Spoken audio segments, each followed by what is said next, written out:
Welcome to Behind the Scenes number 2 of 95ers. I'm Tom Durham, writer, producer, director, and VFX supervisor of this uber indie sci-fi movie. The amazingly cool 95ers science fiction universe was created by my brother James and I, and the film was produced by myself, Allie, my wife and star of the film, and Brian Paul. These little behind-the-scenes compilations are intended mostly for indie filmmakers and visual effects artists, with lots of fun nuggets for normal humans as well. Is Kennings after her? Ian, stop laughing! Now we're going to go into some of the cool effects of the movie, which include compositing, mograph, particle effects, traditional models and miniatures, practical effects, matte paintings, and full CGI scenes. We were happy to win a few Best Effects awards at various places. Keep in mind as you watch that 95ers is a micro-budget film. Merry Christmas, everyone! So, with visual effects of all kinds, it is of course a ton of fun to see ideas turn into scripting, turn into concept art, and finally into fully realized shots.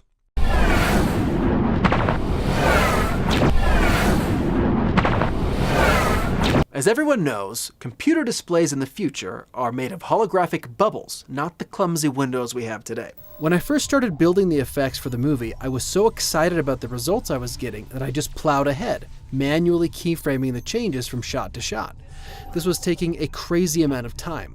Fortunately, I realized that if I front-loaded my work, doing things like building expressions and carefully layering and pre-comping my projects, in the end, I'd be much better off. Which leads me to my next tip. Front-load your VFX work with careful planning. That may seem like a no-brainer, and it is a no-brainer, but for some reason it's really easy to get carried away with a really cool effect you're doing and not doing the planning that will save you a lot of time. In these effects, there is some roto to get the layer maps I needed, but again, if you take the time to develop a bit of a process, it goes more quickly. And really, avoid spending time reinventing the wheel on your effects. Unlock the power of the plugins and your graphics application. Find some presets that geniuses have made and tweak them. It's really amazing what inexpensive off-the-shelf tools can do these days. I'll admit that the eye candy in 95ers is one of the major things that got a distribution, but beware. If your post and VFX team is only a few people, or one person, this stuff can quickly take over your entire production process. Your excitement about the film could be sucked into the vortex of waiting for render bars to complete. That leads to my 6th tip. Don't let the visual effects take over your movie. Remember, people are inundated with awesome visuals these days. What they really want most, and what they don't get enough of, is story. Where are we? But creating things that are literally out of this world is dang cool, and is close to the hearts of most sci-fi and fantasy-loving filmmakers.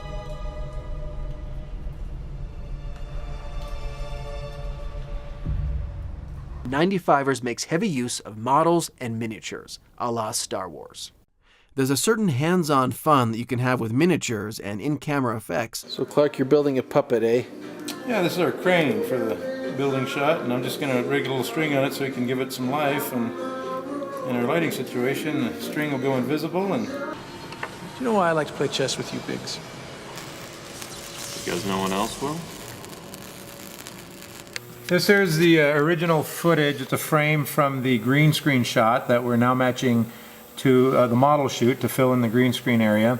And so I've taken tape and I've marked out the significant spacing for the window frame and the boarding portal that we've got here. That'll play into the model shot.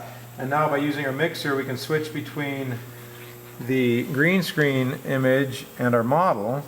And we've lined up our miniature portal right along with the same markings here, so we can now get the perspective accurate, the camera position accurate to the original green screen shot, and make accurate alignment. But some things are of course more flexible and more cost-effective going full CG, like with these scenes. So tip number 7, find good, reliable people to work with you.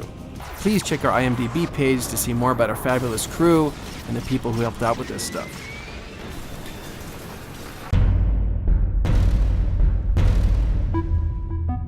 95ers is ludicrously ambitious. All of us who worked on the production and the post-production and the visual effects, we obviously wish we had more time and money, but from the feedback we're getting, a lot of the imperfections that I see and the other filmmakers and visual effects artists see, the audiences don't seem to mind. They've been pretty captivated by the story, which is something that I'm really, really excited about. The Time Machine started with some crazy ideas my brother James and I had about time travel. Crazy meaning the real way time travel can be accomplished and paradoxes properly dealt with. And as a filmmaker and storyteller, it was pretty awesome seeing these ideas being realized visually. So I hope some of this info has been useful. I have learned so much through this process and have met so many cool people. In the end, I think we came up with a decent little sci-fi flick with some awesomely huge sci-fi ideas behind it. And hopefully you'll be hearing more about the 95ers universe in years to come. Thanks in part to the visuals we were able to achieve, we impressed a distributor and the movie was picked up. Now, getting a distributor and getting buyers to actually pay that distributor for the movie are two completely different things.